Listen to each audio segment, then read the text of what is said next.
Main menu user menu 1, ठीक हो गया। पहला इंजेक्शन एंड होल्डिंग, दूसरा स्क्रू रोटेशन बैक प्रेशर सक बैक, ठीक हो गया। तीसरा मोल्ड क्लोज ओपन, चौथा इजेक्टर, पांचवा प्रोडक्शन काउंटर सेट और प्री सेट वगैरह वगैरह, 6 प्रोसेस मॉनिटरिंग जो फंक्शन हो रहा होगा उसका वो सारा प्रोसेस चल रहा होगा, और 7 नंबर पे mould thickness adjustment clamping force वगैरह।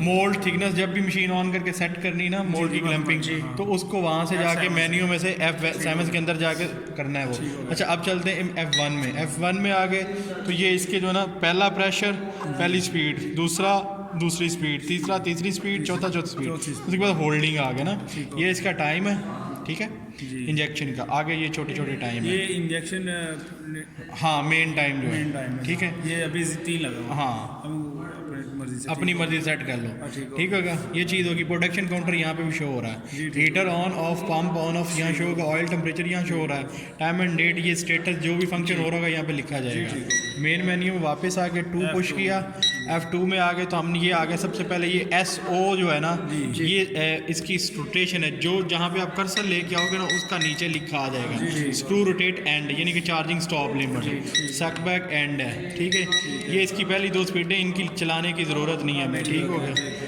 उसके बाद ये नीचे आ गए आपका स्क्रू रोटेशन डिले टाइम, अगर ऑटो के चार्जिंग करने के बाद हाँ कितनी देर रुके? इंजेक्शन करने के बाद कितनी देर रुक चार्जिंग हो, ठीक होगा। उसके बाद कूलिंग टाइम है ये, ठीक हो गया। आगे सक बैक स्टोर में सक बैक आपने अगर लगवाना है चार्जिंग से पहले तो कितने mm तक सक बैक लगे फिर चार्जिंग हो, तो ये प्रोसेस भी इसमें है। वरना हमने रखा हुआ है कि आफ्टर रोटेशन यानी कि चार्जिंग हो जाने के बाद ही सक बैक लगेगा, वैसे बेहतर तरीका भी यही है। ठीक है। उसके बाद नोजल जो है एडवांस डिले, रिवर्स डिले, जब ऑटो पे चल रही हो तो उसका वो कितना टाइम होता है बीच में ना, ठीक है। वैसे जहाँ भी जाओगे कर्सर ऊपर नीचे सारा वो लिखता जाएगा ना।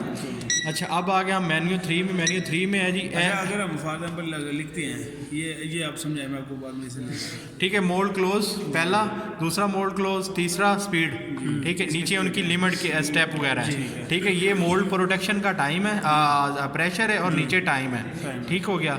ये मैंने ज़्यादा इसलिए रखा है कि चला रहे हैं तो रुकाना, वरना आप जितना सेट कर लेंगे ना उसमें क्लैंपिंग हो जाएगी, ठीक है। वरना डबल स्ट्रोक लगती है तो उसके ऊपर वो मोल्ड ओपन हो जाएगा, अलार्म आ जाएगा, ठीक हो गया।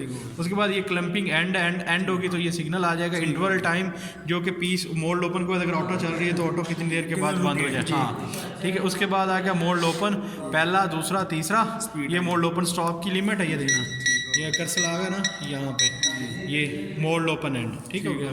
अच्छा उसके बाद ये मोल्ड ओपन डिस्टेंस है, मतलब कहाँ से उसने शुरू करना है ना अपने प्रेशर स्पीड लगाने के लिए। मोल्ड ओपन डिले आफ्टर मतलब कि इंजेक्शन कितना ओपन डिले उसमें होगा, ये एडवांस फंक्शन है, थोड़े इनको आपको छेड़ने की ज़रूरत नहीं है। अच्छा उसके बाद आ जाते हैं हम 4 में। इजेक्टर है, इजेक्टर के ये स्पीड और ये प्रेशर और ये स्पीड, ये फॉरवर्ड के और ये नीचे वाले रिवर्स के, ठीक है। उसके बाद ये जो इजेक्टर टाइम लिखा हुआ ना, इट्स मीन के कितने काउंटर, नहीं कितने काउंटर, 1 दफ़ा, 2 दफ़ा, 3 दफ़ा, अभी ऑफ हो गया, हाँ अभी ऑफ की 0 करोगे तो ऑफ हो जाएगा। उसके बाद इजेक्टर डिले टाइम, ठीक है। उसके लगने के बाद फॉरवर्ड डिले, फॉरवर्ड मतलब मोल्ड ओपन हो गया तो कितने टाइम के बाद लगे।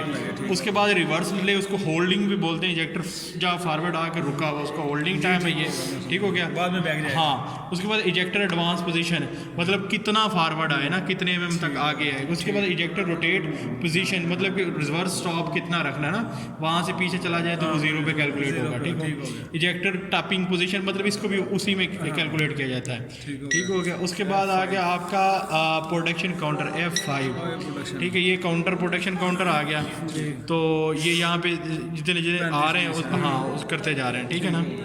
अच्छा उसके बाद आ गया F6, तो प्रोसेस जो भी फंक्शन हो रहा होगा ना उसकी यहाँ पे वो सारी चीज़ें, और वो टाइम जब ऑटो मशीन चल रही होगी, ठीक है। उसके बाद आ गया 7 मोल्ड थिकनेस। ये सबसे पहले मोल्ड एडजस्टमेंट अनेबल करने के लिए आपको ये स्टार का बटन पुश करना पड़ेगा, स्टार किया, यहाँ येस आ गया।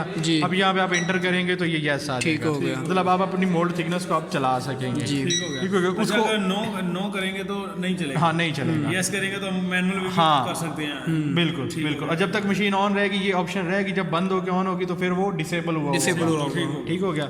अब हमारा मेन्यू यूज़र मेन्यू 2 आ गया। 2 में हम जाएंगे काउंटर टाइमर लॉक सेट वगैरह वगैरह। F1 पुश किया, एयर के टाइमर आ गए, शट ऑफ के टाइमर आ गए, हमारा यहाँ पे कोई भी टाइम इस्तेमाल होने वाला नहीं है। ठीक हो गया। उसके बाद हम आगे F2 में है हमारे अलार्म्स ना, कौन सा अलार्म, इंजेक्शन टाइम का अलार्म है, रोटेशन का अलार्म है, कुशन अलार्म है, या हमने इसके मैक्सिमम टाइम सेट कर दिए, ये अलार्म नहीं आने वाले। ठीक हो गया। उसके बाद आ गया नंबर 3 ऑटोमेटिक प्योरेज, ये हमारे काम की नहीं है।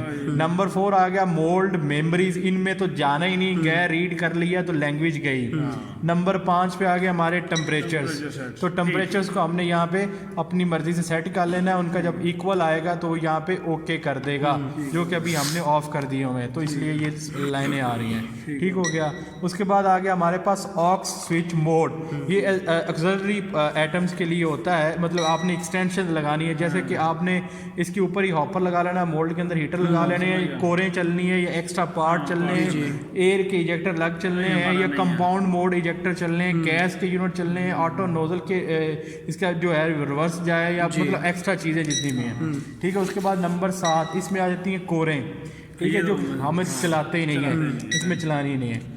उसके बाद आता है हमारा नंबर यूज़र मैनुअल 3, उसमें आ जाता है एक्सटर्नल आयोस। इसका मतलब ये है कि जितनी भी आयोस हैं, जहाँ से जैसे कि मतलब कोई गेट खोल के बंद कर रहे हैं तो वो इनपुट आ जा रही है। ठीक हो गया। ये इसकी एक्सटर्नल आयोस हैं। जैसे अब मशीन चल रही होगी तो दबाएंगे, आउटपुट का मतलब जो भी सिग्नल आउट हो रहा, जो प्रोसेस हो रहा उसका सिग्नल आता जाएगा।